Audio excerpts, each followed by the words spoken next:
Kondisi terkini penanganan gempa di Nusa Tenggara Timur akan dilaporkan jurnalis Kompas TV Benediktus Aditya dan juru kamera Andika Pratama.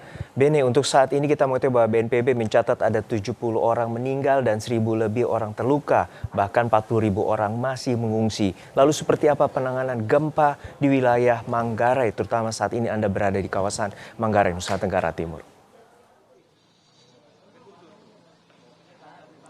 Iya, Juno dan juga saudara, memang baru saja ini bantuan logistik datang di kantor BPBD Kabupaten Manggarai dan ini terus berusaha untuk didistribusikan, di mana tadi kami melihat ada beberapa bantuan yang baru masuk, ya ini berupa beras, kemudian telur dan juga susu. Nah, tadi kami juga selain melihat bantuan tersebut, kami sempat melihat ada paket sembako bertuliskan bantuan presiden begitu ya. Ini artinya memang untuk bantuan presiden yang berjumlah 50 ribuan bantuan yang untuk korban bencana gempa Flores ini sudah tiba di Kabupaten Manggarai untuk nantinya diteruskan ke masing-masing kecamatan yang terdampak di Kabupaten Manggarai.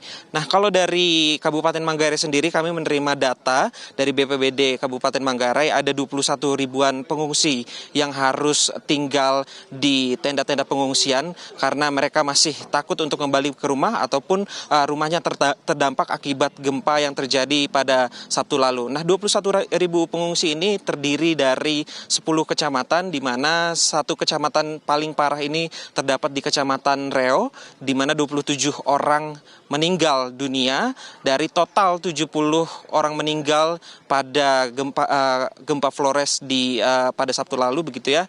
Dan juga kalau kami menerima informasi 32 orang luka berat serta 104 orang luka ringan. Selain itu, selain korban dan juga korban luka, maksud kami ini ada beberapa fasilitas yang rusak, dari rusak sedang, rusak parah, juga rusak ringan, totalnya mencapai angka 6.294. Nah, kalau dari informasi terbaru, kami juga menerima informasi bahwa nantinya Menteri Keuangan Purbayayudi Sadewa didampingi oleh Ketua Komisi 11 DPR RI Muhammad Misbakun ini akan datang ke kantor BPBD Kabupaten Manggarai untuk nantinya ini juga meninjau salah satu lokasi yang terdampak akibat gempa, yakni di Kecamatan Wareii di Kabupaten Manggarai ini. Juno.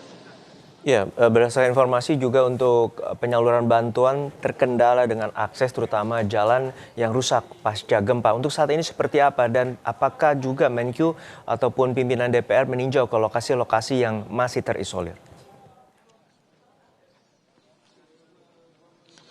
Iya, Juno, memang kalau untuk akses sendiri, informasi yang kami terima, untuk akses memang sudah bisa dilalui, artinya memang untuk jalur darat sendiri ini sudah bisa digunakan bagi relawan ataupun tim Basarnas, juga BPBD maupun BNPB ini bisa menyalurkan bantuan ke tempat-tempat yang terdampak akibat gempa yang terjadi pada Sabtu lalu, sehingga memang setelah nantinya didata di sini, untuk sembako dan juga bantuan bisa langsung didistribusikan ke 10 kecamatan yang terdampak di Kabupaten Manggarai. Nah, seperti yang kami informasikan, Juno dan juga saudara, memang nanti kedatangan Menteri Keuangan dan juga perwakilan dari Komisi 11 DPR RI ini akan ke salah satu lokasi yang berada di Kabupaten Manggarai, tepatnya di Kecamatan Wareii, dan juga akan memberikan bantuan di tempat tersebut.